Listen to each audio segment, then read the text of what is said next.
Paulit-ulit kaming ginamit ng mga nasa pwesto sa sistemang ito. Wala kami magawa dahil kung hindi kami makikisama, gagawa nila ng problema ang project na na-award sa amin sa pamamagitan ng mutual termination o pagkakaroon ng right-of-way problem na parehong nagdudulot ng hindi matuloy ang implementasyon ng mga proyekto.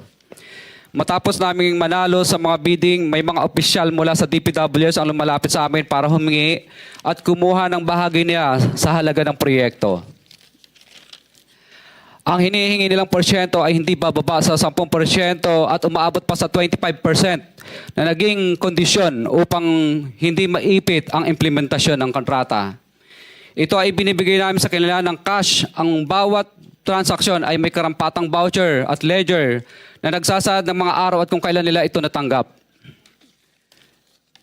Ilan sa kanila ay sina Terence Calatrava, former Undersecretary of Office of the Presidential Assistant of the Visayas of the Philippines, Kong Roman Romulo of Pasig City, Kong Jojo Ang of Uswag Ilonggo Party List, Congressman Patrick Michael Vargas of Quezon City, Kong Juan Carlos Arjo Aitaide of Quezon City, Nicanor Nicky Briones of Agap Party List, Congressman Marcelino Marcy Teodoro of Marikina, Congressman Florida Robes of San Jose del Monte, Bulacan, Congressman Leandro Jesus Madroño of Romblon, Congressman Benjamin Benji Agarao Jr., Congressman Florencio Gabriel Bemnoel of Anwaray Party List, Kong Leo de Ode Tariela of Occidental Mindoro, Congressman Reynan Arrogancia of Quezon Province, Kong Marvin Rillo of Quezon City, Kong Teodoro Haresco of Aklan, Kong Antonieta Yudela of Zamboanga, Sibugay, Kong Dean Asisio of Caloocan, Kong Marivico Pilar of Quezon City. 21. Mayroon ding mga kinatawa ng ilang politiko na nakikipagtakbo sa amin upang manghingi ng porsyento kapalit ng mga porsyento ng mga proyekto. Ang mga porsyentong ito ay 25% ay ipinipilit sa amin bilang karaniwang kalakaran na wala akong kakainang tanggihan.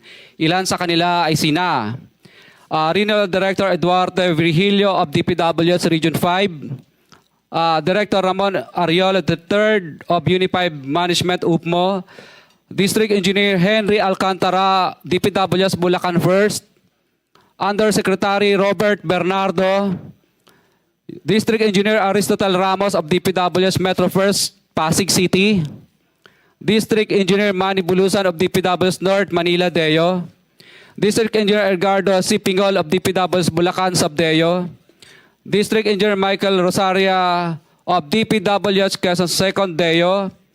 Karamihan sa mga kawani ng DPWS na nabanggit sa itaas ay paulit-ulit na binabanggit ang delivery ng pera ay para sa kay Saldico na dapat at least 25%. Si Kong Marvin Rillo naman ay ilang beses na binabanggit ang pangalan ni Speaker Martin Romualdez bilang kanyang malapit na kaibigan. 25. Sa tuwing umiinom kami sa Wine Story, sa BGC at sa Shangri-La Mall, sinasabi pa ni Kong Rillo na lahat ng kanyang request para sa pondo ay galing pa mismo sa unprogrammed funds at insertion na inaaprubahan ni Speaker. Ang tao ni Marvin Rillo na si Bogs Magalong ang pumupunta sa amin para kunin ang pera sa aming opisina o sa Wine Story. Si Kong Jojo Ang naman, lagi ring binabanggit sa lahat ng project sa kanya ay papondo ni Speaker at ni Saldico. Mataas ang hinihingi sa project, dagdag pa niya, hindi naman lahat ng pera ay para sa kanya, kundi para kay Speaker at kay Saldico. Sa lungsod ng Pasig naman, lumapit sa akin ang DPWS Project Engineer na si Angelita Garucha para kolektahin ang parte ni Kong Roman Romulo sa flood control projects noong 2022. Number 28. Pagdating ng 2025, si District Engineer Aristotle Ramos ang sumunod na nagpakilala na bagman ni Kong Roman Romulo kung saan 30% ang kanyang hiningi ay para kay Kong Roman Romulo. Sinabihan ko kay D.E. Ramos na masyado namang mataas, ngunit sinabi niya na walang magagawa dito dahil pondo ito galing sa unprogrammed funds at insertion galing sa taas. Sa ilang pagkakataon, ang mga politiko na personal na inabutan ng halaga ayon sa hinihingi nilang porsyento mula sa proyekto Ang pagbabayad na ito ay hindi naman kagustuhan kundi isang hakbang na ginawa namin dahil sa matinding panggigipit.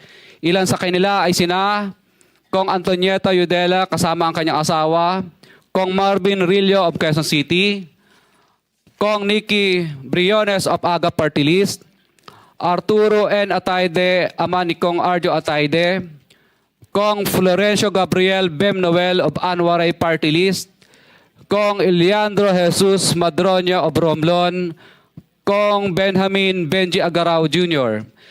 Bagamat naging matinding pagsubok ang kabawasan ng pondo na nakalaan sa proyekto, pilit at matapat naming sinusunod ang bawat espesipikasyon na nakasaad sa Program of Works na nakasaad sa proyekto ng DPWH.